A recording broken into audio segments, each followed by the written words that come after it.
de suite, magazine.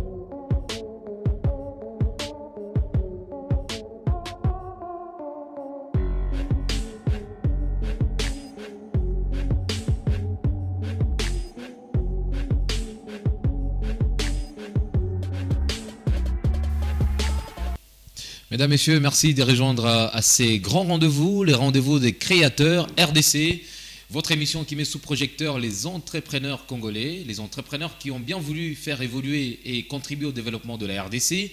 Aujourd'hui, qu'est-ce que nous avons bien l'honneur de pouvoir recevoir notre invité? Ça reste encore une surprise, car nous parlerons bien sûr de l'élaboration bien sûr d'un projet entrepreneurial. Mais avant cela, nous allons bien sûr vous parler de cette personne. Ça veut dire, elle s'appelle Franci Kalonji. C'est un jeune génie congolais qui a créé bien sûr un générateur du courant électrique sur base de l'air. Il est bien sûr à Kinshasa et ça s'appelle énergie aérolienne. Alors merci de rester avec nous sur votre télévision de l'excellence réelle. Vous êtes de partout, vous nous regardez. Kassumbale, Kipushi, Kolwezi, Likasi, partout, à Lumbashi. Nous sommes très contents de vous avoir ici sur cette télévision de l'excellence réelle. Et dans la deuxième partie, nous allons bien recevoir, comme j'étais en train de le dire, Rodriguez Monga, un animateur télé et event manager du Sinelou, coach entrepreneur et coach en développement personnel, mais également CEO de Rodrigue, voilà, on va dire, Roby Production. C'est bien sûr un confrère qu'on va recevoir ici, mais également il est bien calé dans sa matière. Restez avec nous, regardez cet élément de ces jeunes Congolais. Chaque semaine, nous allons à la rencontre d'un entrepreneur.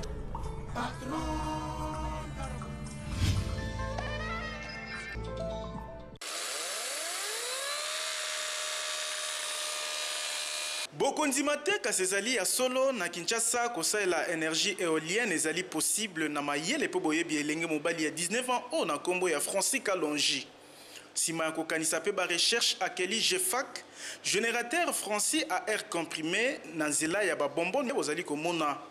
Pona njilwa oyo susi na ye ezali ete Kinshasa emitungisa na bacarburant lisusu te kasi na mopepe ya pamba bazwa courant ya malonga lolenge kaka bozali komona ampoule epeli pe téléphone chargé. En fait, nasali générateur à air comprimé, il a noté générateur Franci à air comprimé, c'est-à-dire ça la production d'énergie électrique à partir de mopepe.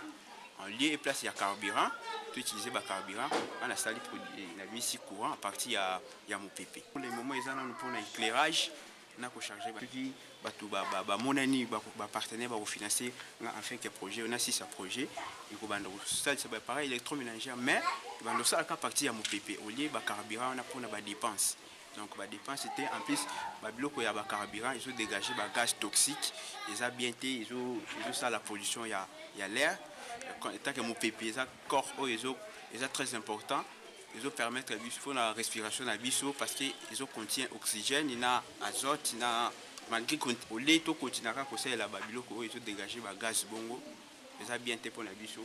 Et on a sali générateur à air comprimé. Franci Kalonji azali na makasi pe mayele ya kosala générateur o ya munene po esunga ba kinois kasi makokinde ezali kopesa pasi. Ça la kana ça ba moi quelques matériels nangai et puis ba moyens financiers nanga moi mke na zwaka yango na salela ka na somba ba biloko pour ko créer un outil comme ici la mais projet o ici l'inamité les projets moi moulaï il fallait qu'il va nous ça là comme c'était prévu dans projet il fonctionne à 24 heures sur 24 mais compte tenu des difficultés causant ba matériel na ba moyens financiers yango na ceux qui sont en boyer mais ce qui était l'essentiel c'est que la production d'énergie d'abord, et notamment l'énergie est bimi à partir de mon pépé. Boyebi pe mayele elenge mobali oyo ebongi ezwa lisungi ya l'État pamba te ezali nkita mpo na ekolo Congo démocratique. Tolobi Tiboko Yoka. Chaque semaine, nous allons à la rencontre d'un entrepreneur.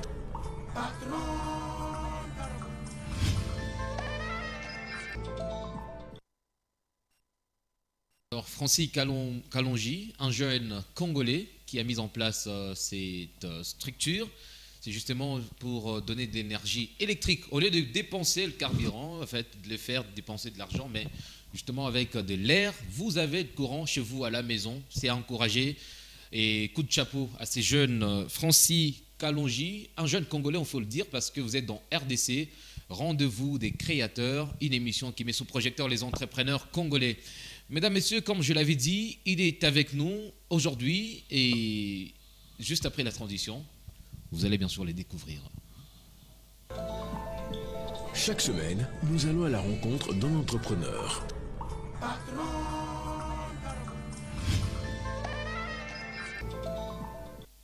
Très bien.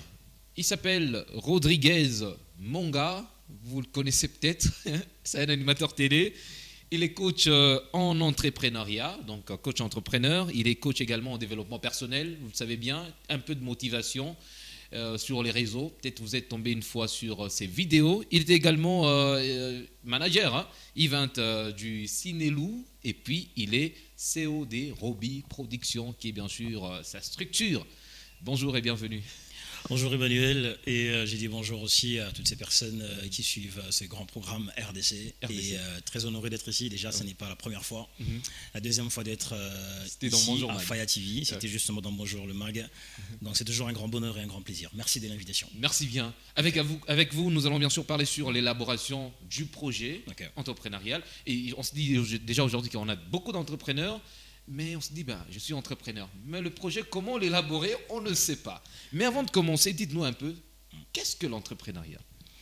Alors, du coup, plusieurs définissent en tout cas l'entrepreneuriat. C'est dans les dictionnaires, chacun définit par sa façon. Mais moi, j'ai dit souvent que l'entrepreneuriat, c'est lorsque vous apportez une solution à un problème. Ça signifie que les problèmes, évidemment, les problèmes, ils existent et vous apportez des solutions à ces problèmes. Là, en fait, on parle justement de l'entrepreneuriat. En fait, on a des fois défini un entrepreneur comme un solutionneur. Un solutionneur. Dans une personne qui vient... Sur quelle base on trouve ces problèmes-là? Très bien. C'est ça, en fait, la belle question. C'est un problème familial Pas du tout. Pas du tout, en fait. Il y a de ces personnes qui ont envie d'entreprendre, mais ne savent pas dans quoi entreprendre. Voilà. Ça, c'est une grosse difficulté pour plusieurs personnes. Tu dis, mais j'entends tellement parler de l'entrepreneuriat, mais je commence par où? Voilà la belle question. C'est qui va d'ailleurs nous amener vers la question posée par rapport à l'élaboration justement de son projet ou de son business. Alors, vous devez savoir qu'on n'entreprend pas d'abord parce que je suis passionné de telle ou telle autre chose. L'entrepreneuriat n'est pas d'abord une histoire de passion. Vous pouvez avoir une passion justement, je ne sais pas moi, dans le média, une passion dans l'électronique, une passion dans le smartphone, tout ce qui va avec. Ça ne veut pas dire que parce que vous avez la passion dans ça, que vous devez forcément entreprendre dans ce domaine. Mais cependant, on va se poser la question de savoir, mais les gars, il est en train de nous dire quoi? On nous dit de faire ce qu'on aime. Et donc, ça devient intéressant. Mais vous devez savoir que des fois, il arrive que votre passion ne puisse pas être le besoin ou le problème de votre communauté. Du coup, vous pouvez apporter un très bon projet, mais qui n'est pas pour cette communauté. C'est un très bon projet, cible. Évidemment.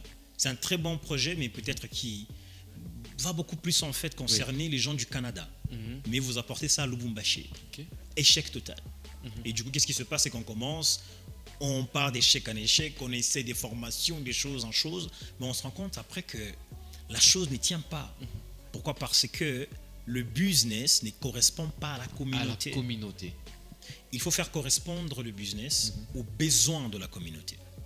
Et comment on arrive justement à découvrir ces besoins-là? C'est de regarder tout simplement autour de vous-même. Regardez autour de vous. Qu'est-ce qui ne marche pas? Qu'est-ce qui ne marche pas? Les besoins. À chaque fois que vous voyez des problèmes, dites-vous, voilà, là, c'est mes opportunités. C'est comme le monsieur qu'on vient de voir l'élément de Kinshasa. Au lieu de vous payer de carburant, mais avec de l'air, vous avez du courant électrique. Ça, en fait, c'est une solution. Pourquoi? Parce que on se dit très souvent, dans nos quartiers, dans nos villes, il y a des sérieux problèmes de courant. Et le gars qui apporte ça, non mais franchement, c'est merveilleux tout simplement. C'est la même chose en fait pour la plupart des domaines.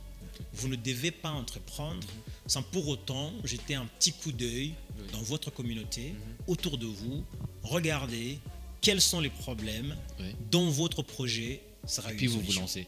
Non, c'est pas parce que mon ami a fait une boutique, une alimentation, je dois faire aussi au coin de l'avenue. C'est la petite difficulté que je vois. Et puis on se retrouve sur l'avenue 4-5 et puis ça commence à... Évidemment. Il y a des querelles en fait. Et d'ailleurs, en fait, ça j'aimerais faire constat au niveau de la RDC. C'est la mauvaise habitude. Donc les gens commencent des business sans savoir respecter ce qu'on appelle d'ailleurs les 4 P du marketing. Mais je vais quand même prendre juste un seul P, la place. Lorsque vous voulez insérer votre business, vous placez ça où? Voilà. Vous voulez en fait, vous dites que ok, j'ai envie de commencer aussi une boutique d'habits et tout ça, mais vous allez aussi louer seulement là où il y a un autre ou 4 autres qui ont déjà commencé et vous placez là-bas. Et c'est quoi la différence pour vous? Qu'est-ce qui vous caractérise? Et je ne comprends pas par quelle magie, mais vous vous plaignez quand même que les choses ne marchent pas, le business ne fonctionne pas. Mais écoutez, mais c'est parce que vous n'avez pas bien étudié votre milieu. Voilà. Avant de placer un business, il faut d'abord se poser l'action de savoir est-ce que c'est le milieu qu'il faut. En parlant du milieu, la première des choses, soit le milieu il est saturé, soit c'est un milieu dont les gens ne trouvent pas que ça c'est leur besoin. Je donne un exemple. Un jour, voilà, en marchant comme ça, je suis rendu du côté Kabecha et je vois là-bas il y a une boutique d'habillement, et c'est une boutique classe, en vitre, tout ça. Et j'ai demandé là-bas une veste, ça coûtait je crois $250. Les robes des femmes, ça coûtait hyper cher et tout ça. C'était genre classique. Le truc. Mais cependant, la personne était en train de se plaindre. Il n'y a pas de clients. Que bon, ça vient rarement, les gens. Il n'y a pas de marché. Ça ne vient presque pas. Ok, je lui ai dit, moi personnellement, je ne vous donne pas une année ici. Je ne connaissais pas la personne. Je lui ai dit, moi personnellement, je ne vous donne pas une année ici. Moi je passais et puis j'ai vu, je me suis arrêté. Et dans moins d'une année, vous allez fermer. Soit ça va changer, ça sera un salon de beauté ou je ne sais pas quoi, mais vous allez changer dans moins d'une année. Ah, je vais me battre, Dieu va m'aider. J'ai dit en fait, des fois, Dieu, il faut le sortir dans certaines choses. C'est ça le problème. Et 2 mois après, je suis passé par là, elle n'existait plus en fait. Et elle est partie. Elle est partie. Pourquoi? Parce que les gens ne comprennent pas. La cible. Vous devez cibler le problème de votre communauté avant de lancer le business. Dans ce cas-là, en fait, vous allez vous rendre compte que des fois, votre passion, c'est autre chose, mais le problème que vous avez ciblé, que vous avez détecté dans votre communauté n'a rien à voir avec votre passion. Mais ça va résoudre quelque chose et en retour, vous aurez de l'argent. Parce qu'aujourd'hui, je parle en général, il y a des personnes, pas vraiment de femmes, qui se sont lancées dans les e-commerce parce que j'ai ma copine qui vend je sais pas, des vêtements sur les réseaux.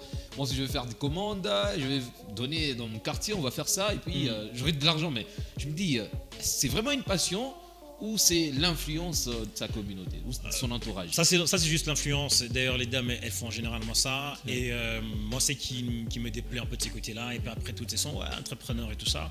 Ce qui me déplaît, c'est que elles sont maintenant fermées d'esprit.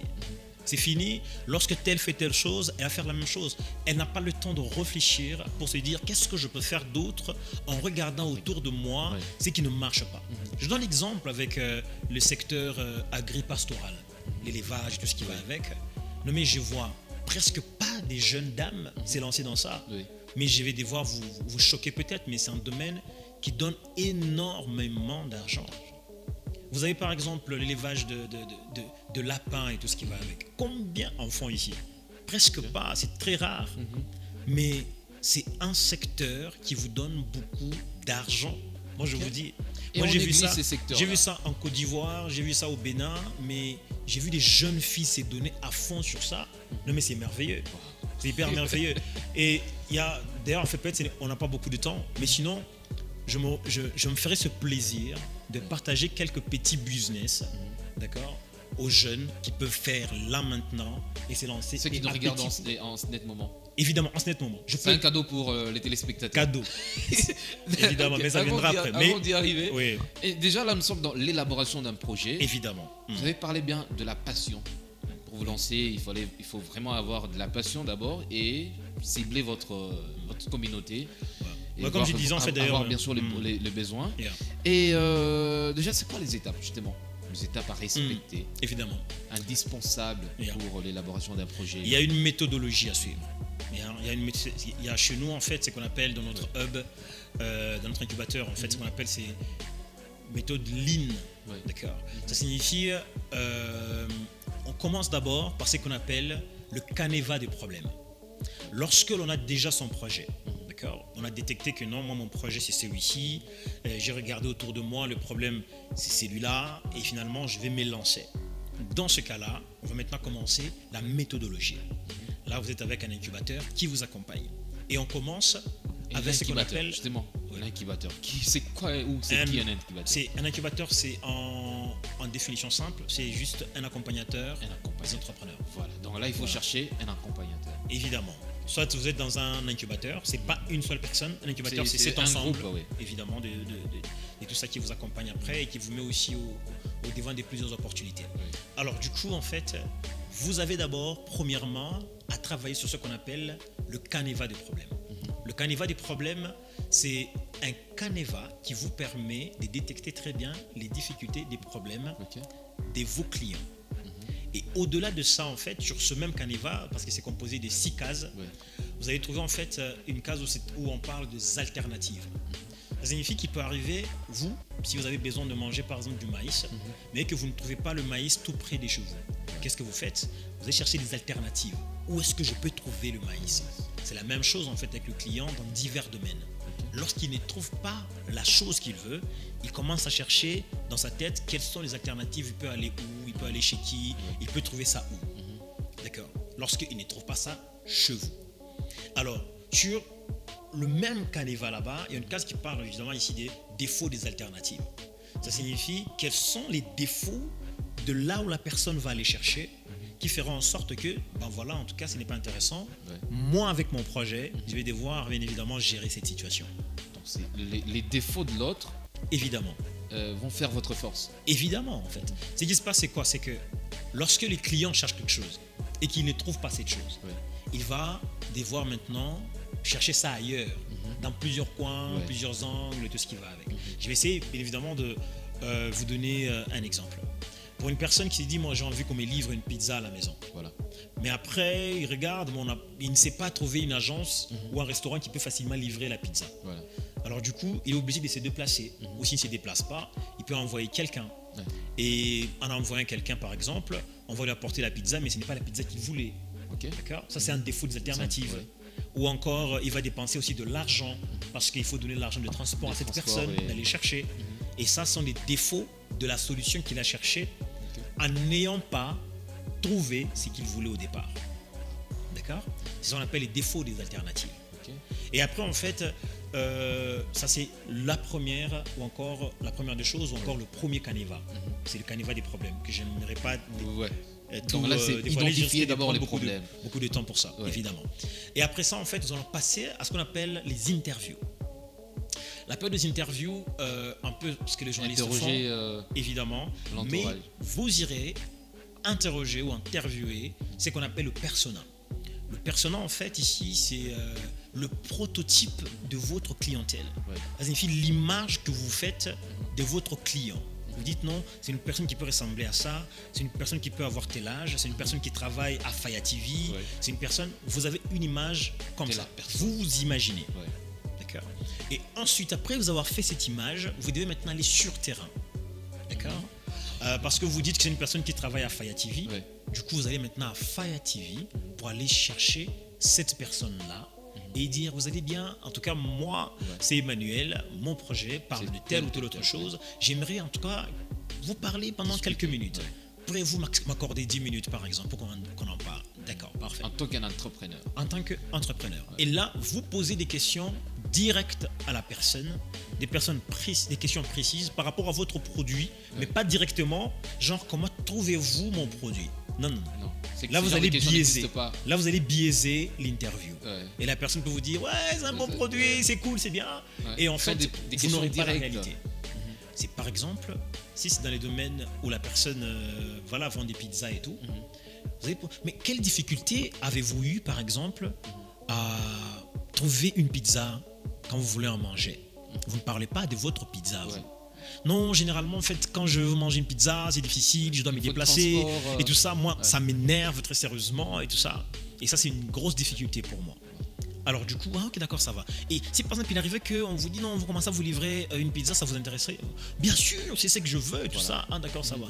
Et là où vous commandez les pizzas généralement, quelles sont les choses que vous n'aimez pas, les choses qui vous déplaisent? D'ailleurs, ça traîne. Là-bas, l'accueil n'est pas intéressant, le temps, c'est toutes ces choses vous récupérez et ça va évidemment, ça vous permet de travailler sur ça pour maintenant en fait vous dire là maintenant je dois taper de l'autre côté pour que mes adversaires et tout ce qui va avec je puisse avoir une avance sur ces personnes-là.